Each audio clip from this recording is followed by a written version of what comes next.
מהו הישראלי המצוי. אבל לפני שנתחיל בשיעור, יש לי כמה דברים שממש לא מוצאים בעיניי. ממש לא.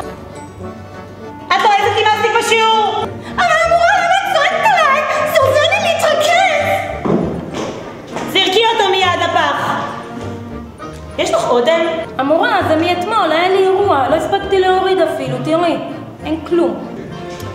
המורה, יש לי יופש, זה לא בא לו. ואתה, מיכה, למה אין לך תלבושת אחידה? המורה, נודר לך, התלבושת בכביסה. מימון, סוף סוף רואים אותך. איפה היית כל השבוע? הייתי בחתונה. מה, התחתנת? לא, ספרתי את הכסף של החתן והכלה. טוב תלמידים, נתחיל בשיעור. ציונה, את לא מכירה את תקנון בית הספר? אסור להגיע בנעלי ים.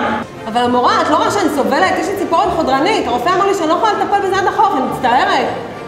זה את מרים, מה את עושה עם שקרה בשיעור? המורה, כפרה עלייך, זה עושה לי מתוק בנשמה. טוב תלמידים יקרים, היום אנחנו פשוט צריכים לחשוב על הצגה בנושא להיות ישראלי. ועד שאין לנו רעיון, אף אחד לא יוצא מפה. אני אדאג לכם כבר לאוכל ממילת. מימון, בוא נבדוק בגוגל. איך כותבים את זה בגוגל אבל? גוגל?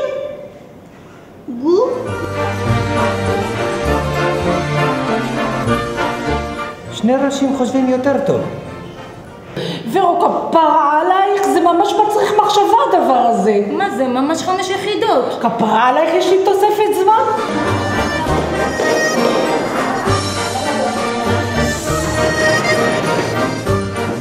טוב, עכשיו אני רוצה לדעת ולשמוע מכם מהו ישראלי בעיניכם.